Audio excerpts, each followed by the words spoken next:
बिस्मिल्लाहिर्रहमानिर्रहीम। अस्सलाम वालेकुम जी। तो दोस्तों, अभी मैं इस्तांबुल में हूँ। आज हम बात करेंगे जो लोग इल्लीगल तरीके से पाकिस्तान, इंडिया, श्रीलंका, बांग्लादेश या नेपाल इन जैसे कंट्रीज़ से इल्लीगल तरीके से तुर्की आते हैं रोज़गार के सिलसिले में।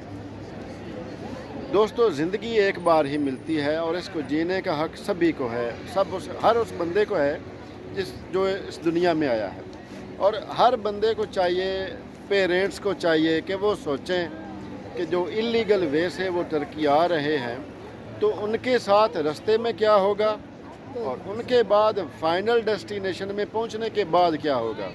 रोज़गार के चक्कर में आ तो जाते हैं, रास्ते की मुसीबतें भी बर्दाश्त कर लेते हैं। बहुत से लोग जो इन तुर्की में या फिर ईरान के रास्ते में जब आ रहे होते हैं तो इन्हीं बॉर्डर के बीच में ही उनकी किसी की डेथ हो जाती है और किसी को इस किस्म की चोट लग जाती है, उसको इस किस्म की सर्दी लग जाती है कि वो सारी ज़िंदगी फिर वो उसी में ही उसकी गुजर जाती है। तो मैं जब से इस्तांबुल आया हूँ, वैसे तो मैं 2-3 दफ़ा पहले भी आ चुका हूँ, लेकिन उस वक्त मैं भी एज़ विज़िटर आता था अज़रबैजान से, 2-4 दिन के लिए आना वापस चले जाना। इस वक्त मैं इस्तांबुल में बहुत ज़्यादा ऐसे दोस्तों के पास गया हूँ मिलने के लिए। कभी किसी ने बुलाया मिलने के लिए, कभी किसी ने खाने पे दावत दी। तो बहुत ज़्यादा लोगों को जो मैंने देखा, जो मैंने उनसे स्टोरियाँ सुनी, तो मेरा दिल जो है वो मैं बता नहीं सकता मेरी कैफियत क्या थी उस वक्त सुनने के बाद। अब जो पेरेंट्स जो इन चीज़ों से बेखबर होते हैं, उनको पता ही नहीं कि हम अपने बेटे को मौत के मुंह में दे रहे हैं, उस मौत के मुंह में भेज रहे हैं।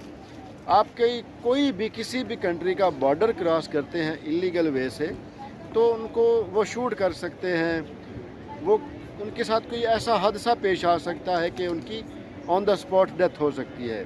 या फिर तुर्की से आगे जो लोग यूनान की तरफ, इटली की तरफ जाते हैं, तो ये तो और भी ज़्यादा ख़तरनाक है।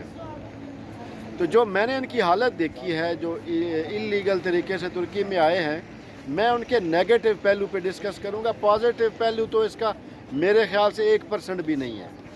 सबसे पहले जब ये अपने कंट्री से ट्रैवल करते हैं तो मुसीबतें वहीं से ही स्टार्ट हो जाती हैं, और जो इनके एजेंट्स हैं वो इनको इस तरह ट्रीट करते हैं कि जैसे कोई आप जानवर हो। आपको एक ही गाड़ी में जहाँ पे 4 बंदे बैठने की यानी कैपेसिटी होती है, तो उनको 10-10, 15-15, 20-20, 25-25 लोग वो एक ही गाड़ी में, कुछ 4-5 डिग्गी में, कोई 8-10 पीछे बैक वाली सीटों पे, कोई 3-4 फ्रंट पे, इस तरह करके वो इस तरह यानी 3-4-5 घंटे का सफ़र करते हैं कि उनके बाद उनकी हड्डियां जुड़ जाती हैं। और फिर बॉर्डर एरिया पे भी उनके साथ बहुत ज़्यादा बुरा सलूक किया जाता है। जब वो किसी सेफ़ जगह पे पहुंचते हैं, उस जगह पे भी उनके साथ बहुत ज़्यादा बुरा सलूक किया जाता है। उनकी पेमेंट लेट होने की वजह से उनको खाना नहीं दिया जाता, उनको मारा जाता है, गालियां निकाली जाती हैं। यानी कुल मिला के उनको एक जानवरों की तरह उनके साथ सलूक किया जाता है। और जो एजेंट्स हजरात हैं वो तो उनके लिए तो आप एक मनी फिगर हैं कि अगर ये बंदा पहुंच गया तो हमें इतने पैसे हैं, अगर ये ज़ाया हो गया तो वी डोंट केयर, ये हमारी जिम्मेदारी नहीं है, रिस्पॉन्सिबिलिटी नहीं है। इस्तांबुल में पहुंचने के बाद उनके साथ क्या होता है, ये मैं उन पेरेंट्स को बता दूं जो अपने लखते जिगर को भेज देते हैं उन चंद पैसों के लिए, जो उनको वो प्रॉपर पैसे भी नहीं मिलते। लोग उनका मिसयूज़ कैसे करते हैं। जब वो जॉब के लिए जाते हैं तो जो लीगल बंदे की पे है उससे तकरीबन आलमोस्ट, ये अगर 100% किसी को लीगल को मिल रही है तो 60-70% या 50% उसको जो है इल्लीगल बंदे को पे मिलती है। एक ये हो गया। और जो उनके लिए रहने की जगह होती है वो तो काबिले बयान ही नहीं है। इतनी, मैं गया हूँ एक जगह पे, 1-2 जगह पे, इतनी बदबूदार जगह होती है। उनको जानवरों की तरह नीचे ज़मीन पे सुलाया हुआ होता है, ताकि गद्दा भी नहीं वो यूज़ करते, ताकि ज़्यादा से ज़्यादा जो लोग हैं वो एक कमरे में समा सकें और हमें इनसे पैसा बन सके। यहाँ पे लोगों का दीन ईमान ओनली पैसा है। जो एजेंट हजरात हैं, जो लोगों को रिहाइश देने वाले हैं, इन सब लोगों का दीन ईमान ओनली पैसा है, और पैसे के लिए ही वो यहाँ पे लोगों को रखते हैं और भेड़ बकरियों की तरह वो कमरों में रह रहे होते हैं। یہ میں نے خود دیکھا ہے، میں نے پرسنل یعنی جا کے ان جگہوں پہ میں نے یہ ساری چیزیں دیکھی ہیں، بہت ہی زیادہ ان کے ساتھ ظلم ہوتا ہے، اور اگر ان کے پیرنٹس ان کو اس حالت میں دیکھ لیں تو وہ کبھی بھی نہ بھیجیں ان کو، بس ان کو مائنڈ میں یہی ہوتا ہے کہ یہ بچہ ہے، اس کی عمر یہی ہے تو یہ جائے گا۔ انڈر 18 بچے کو آپ بھیج رہے ہیں تو آپ یہ سوچئے کہ پتہ نہیں ہم اس کو مل پائیں گے یا نہیں، یہ سوچئے۔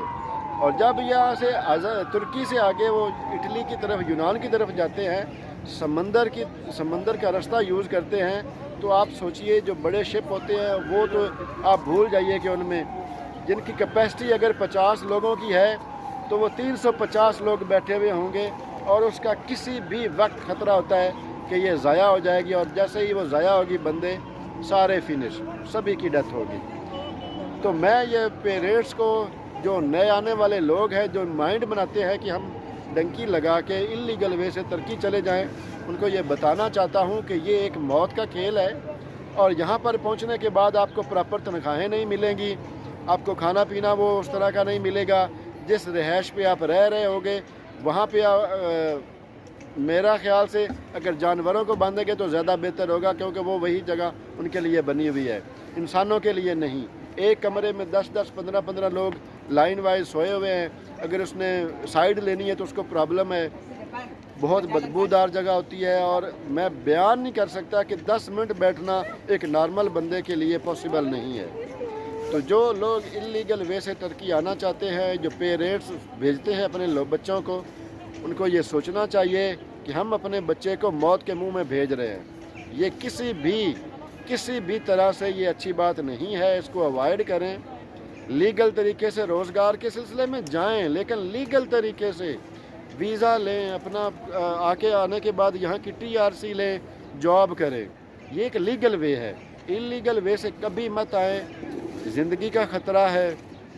اور میں زیادہ کچھ نہیں کہہ سکتا، کیونکہ میں نے بہت سے لوگوں کی گندی حالت دیکھی ہے، ان کو گالیاں پڑنی پڑتی ہے۔ اگر اس روم کا آنر رات کو ناراض ہوا ہے، رات 12 بجے، تو وہ اس کو بولے گا اٹھا اپنا سامان اور نکل جا، تو وہ سوچو رات برف باری ہو رہی ہوگی، ٹھنڈ ہوگی، تو وہ کہاں جائے گا؟ وہ اپنا سامان لے کے کہاں بیٹھے گا، کیا کرے گا؟ جو اس پہ بیتتی ہے وہ پیرنٹس کو وہ بتاتا نہیں ہے، شرم کے مارے کہ میں نے فورس کیا تھا یا مجھ پہ پیسہ انویسٹمنٹ کیا گیا ہے تو میں اب یہ ایسے ہی بتاؤں گا تو میرے پیرنٹس دکھی ہو جائیں گے۔ لیکن میں آپ لوگوں کو بتا دوں کہ یہ بہت ہی ایک قسم کی یہ جیل میں آپ لوگ بھیجتے ہیں، اور سیکنڈلی ان کو موت کے منہ میں بھیجتے ہیں آپ۔ فرسٹ آپ جیل نہ سمجھیں، فرسٹ آپ موت کا منہ سمجھیں، اس کے بعد وہ جیل میں، اگر وہ بچ گیا تو وہ جیل میں ہے۔ ان کے ساتھ جانوروں جیسا سلوک کیا جاتا ہے، اور بہت سے اور بھی پرابلم ہے جو میں نیکسٹ ویڈیو میں ڈسکس کروں گا، تاکہ جو پیرنٹس ہیں وہ اس بات کو سمجھ لیں کہ یہ غلط کام ہے، ہم اپنے بچے کو موت کے منہ میں بھیج رہے ہیں۔ ملے گا نہیں ملے گا واپس، یہ اللہ ہی جانتا ہے، لیکن اکارڈنگ ٹو مائی اوپینین وہ بس اس کو بھول جائیں جو ادھر بھیج دیتے ہیں۔ ٹھیک ہے دوستو، دعاؤں میں یاد رکھیے گا۔ نیکسٹ ویڈیو تک کے لیے اللہ حافظ۔